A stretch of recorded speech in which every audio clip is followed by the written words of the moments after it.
Hi guys, Serge from Nineveh here. In today's video, I want to go through the most common ways to get scammed basically when you buy in the engagement ring. I cannot say it's misleading or anything like that. It's really the way of scamming people when they buy in very precious stones. I'm dealing with these questions pretty much every week, so I decided to put all of them in one video. So you're not gonna throw your money away and you know exactly where they're going. So let's go step by step. And the first one and most common one is the total carat weight. And I'm dealing with this pretty much every day when I'm sending the quote for my custom pieces. And some of the customers sending me back the links from the other website saying, here's take a look, their price is much better. And they're not paying attention to the difference between total carat weight and the carat weight. Total carat weight says you basically is that all of the stones combined weigh certain amount.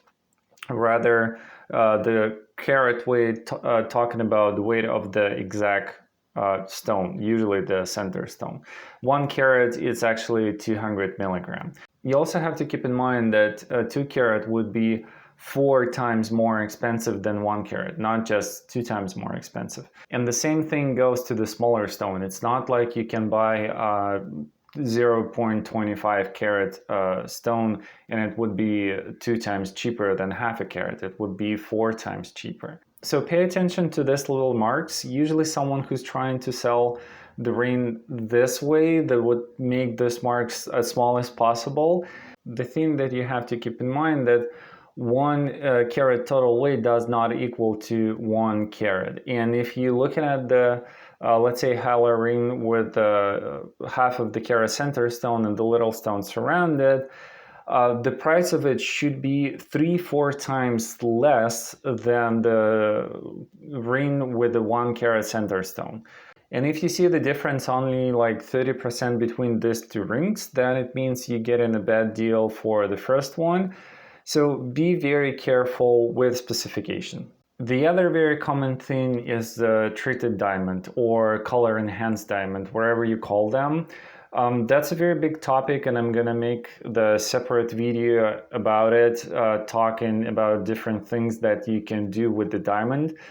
But for now, what you need to know is that lots of these methods are not permanent, meaning you're gonna get your color enhanced diamond and it's gonna change its structure or the color through the time. So you can easily lose this money. The other thing that you'll have to keep in mind that if the diamond been treated or color enhanced, it cannot be no longer called the natural diamond. So automatically you have not a natural diamond and the color is not permanent. So there's two things to make you avoid this diamond already. The prices for them usually half of what the natural diamond cost, but even with this kind of pricing, it doesn't really worth buying it. I will explain it carefully in the separate video. But for now, all you need to know is that you don't really want to buy this. There's a good examples out on the market, but usually professionals hunting for them and want to buy them. So if you're not a professional gemologist, you better avoid them for now. The other very important thing, and lots of the time people just dismiss that, is the weight of the diamond. We all tend to talk about the carat weight of the diamond, but the actual size of it is very important. At the end of the day, we're actually looking at the ring and we care about the size. And what you really need to look for is the table size of the stone. And again, this topic is pretty complex and it's worth doing the separate video on it. But what you need to keep in mind at the moment is that when you're looking at all of your options, all of your diamond options, keep attention not only on the carat weight, but also on the first number in a size chart.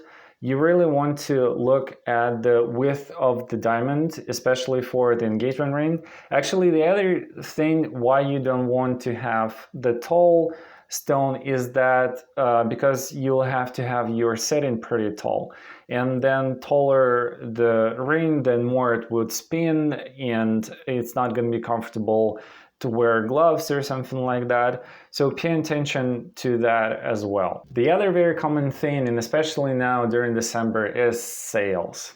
We all love sales, but it's not a good thing when we talk about the jewelry. And the reason is because the jewelry always growing in price. The gold always growing in price every year, like in this 2020, it grew 2 times actually. The diamonds growing in prices as well, like 10% per year. And again, this year it was 30%.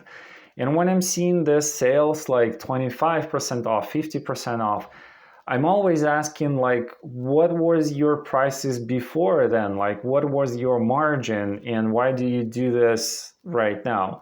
The good things cannot be on sales. If the jeweler is transparent with his clients and he's honest with his pricing, he's not like overcharging, the price is going to stay consistent through the years.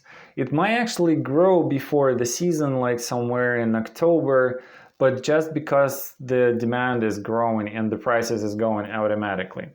The only time when the sales come through is when you're trying to sell the display pieces, the one that were on your shelf to present your work, or it's an old collection. But again, we're talking about 3-5% difference for the display pieces that someone tried before and you find with that. So in that case, the price difference can be like 10%, 12%, but not 25, not 50. Because again, you have to ask, like, what was your prices before that? And it's actually, if you can go back and ask someone for how much they actually bought the ring and you can compare it to the current prices, then you're actually going to see the difference in a big retails. Because sometimes they're going to tell you that it's 25% discount, but it's actually not, because you cannot really compare it to the old prices. You don't have the history of the prices. So be very careful with that and do not just buy the ring because they promise you good prices or sales. Always compare apple to apples. Actually, always compare a couple of different jewelers, couple of different manufacturers, and see where is the price is actually better. And the last thing for today, but it's a very important thing to note, is the light. I do love the light myself as a photographer. I'm always crazy about it. And when I'm walking to the jewelry store, I'm seeing like hundreds of thousands of dollars on the ceiling worth of light. And all it does is to make your diamond wider. It makes your diamond sparks more, it looks more expensive. So what do you want to do actually? You want to put the ring on and step outside of the store. I mean, you're not still in the ring or anything. You can ask the salesperson to go with you and explain what you're actually doing. Because you're going to be wearing your ring with the natural light. Probably you're not going to have a chance to step outside to the natural light, but you can step outside of this expensive lighting situation. Because you're actually buying the diamond. You're not buying this artificial situation with the light.